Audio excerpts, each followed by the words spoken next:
Assalamualaikum dan salam keluarga Malaysia. Berita Pagi Sabah edisi Rabu 20 Julai, saya Mazrona Kalinggalan.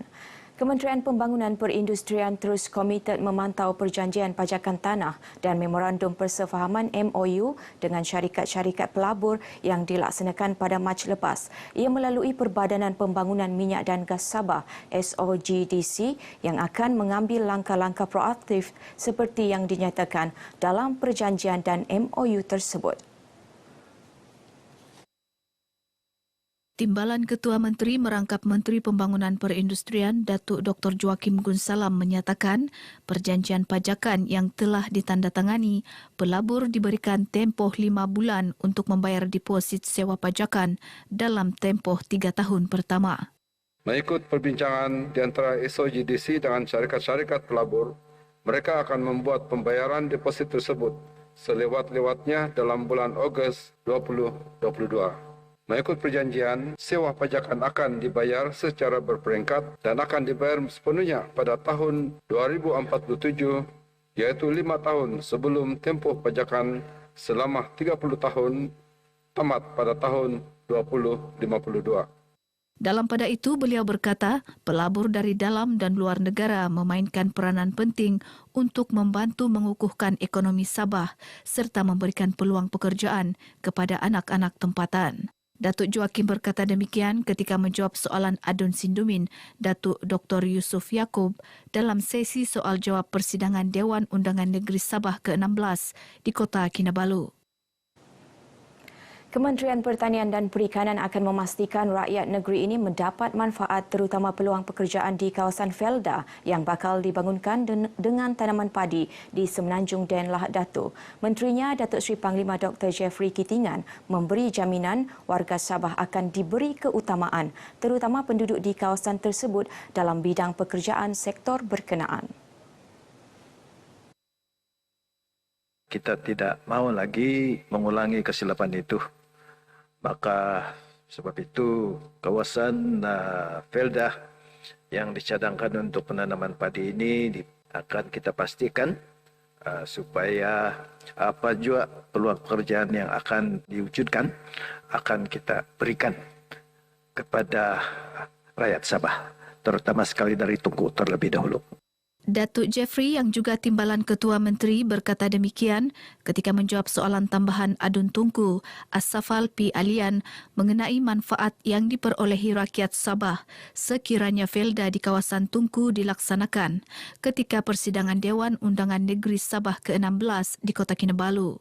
Felda secara prinsip telah bersetuju bekerjasama dengan Kementerian Pertanian dan Perikanan bagi mengusahakan tanaman padi seluas 11,000 hektar di Semenanjung Dent, Lahad Datu bermula hujung tahun ini. Seramai 45,250 pelajar sekolah menengah serta institusi pengajian tinggi awam dan swasta di Sabah telah menerima bantuan khas tunai peperiksaan, bakti dan bantuan tunai pendaftaran Institut Pengajian Tinggi Budi tahun lepas. Menteri Tugas-Tugas Khas Datuk Dr. Muhammad Arifin Muhammad Arif memberitahu demikian ketika menjawab soalan Adun Kawang Datuk Gulam Haidar Khan Bahadar dalam persidangan Dewan Undangan Negeri Sabah ke-16 di Kota Kinabalu. Tambah Datuk Muhammad Arifin, bagi daerah papar seramai 42 pelajar di daerah itu telah diluluskan menerima bantuan berkenaan tahun ini, melibatkan peruntukan berjumlah RM73,500.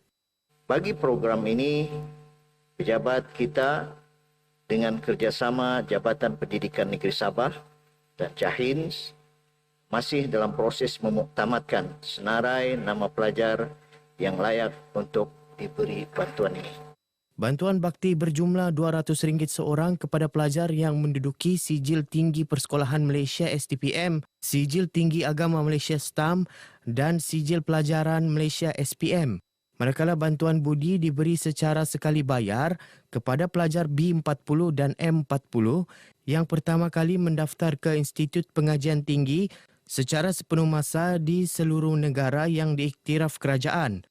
Sebanyak RM2,000 diberi kepada pelajar yang mengikuti pengajian di peringkat ijazah sarjana muda dan RM1,500 kepada pelajar peringkat diploma. Sementara dalam majlis berasingan, Datuk Muhammad Arifin memaklumkan program bantuan ihsan komputer baik 2.0 diteruskan lagi dengan pemberian 1,000 komputer kepada pelajar B40 di negeri ini. Pemberian komputer itu bagi memudahkan mereka menjalani sesi pembelajaran di institusi pengajian tinggi awam mahupun swasta. Pada kali ini, pada tahun ini, Yang Amat Berhormat Ketua Menteri juga telah meluluskan peruntukan untuk 1,000 komputer kepada pelajar-pelajar kita di IPT dan IPTS dan yang layak. Hari ini kita sampaikan sebahagiannya dan kita juga sedang menapis permohonan daripada anak-anak kita yang benar-benar memerlukan peralatan ini untuk membantu mereka dalam pelajaran dan pembelajaran. Datuk Muhammad Arifin berkata demikian selepas menyampaikan bantuan baik kepada 10 pelajar terpilih di Menara Kinabalu. Saya amat bersyukur kerana mendapat bantuan baik dari pihak kementerian ini. Kerana dengan adanya bantuan ini, dia dapat membantu dalam mengurangkan beban keluarga, terutamanya pelajar yang betul-betul menginginkan bantuan laptop tersebut.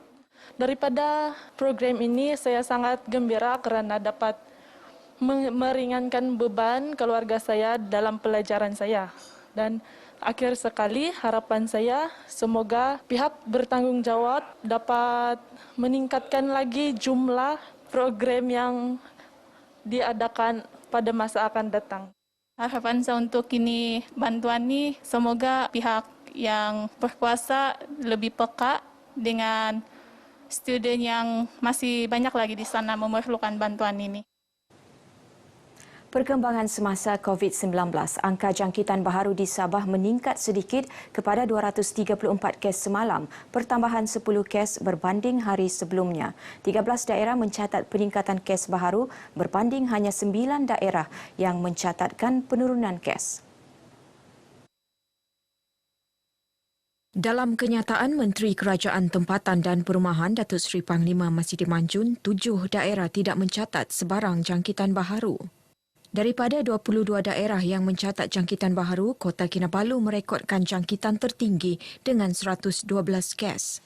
Jumlah jangkitan yang lebih tinggi adalah sejajar dengan bilangan sampel ujian yang lebih banyak daripada sebelumnya. Terdapat 3,127 jumlah sampel ujian semalam dengan kadar positiviti 11.48%.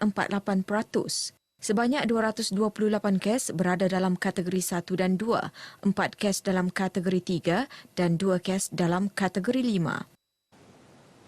Seterusnya ikuti statistik terkini kes baharu mengikut daerah di Sabah.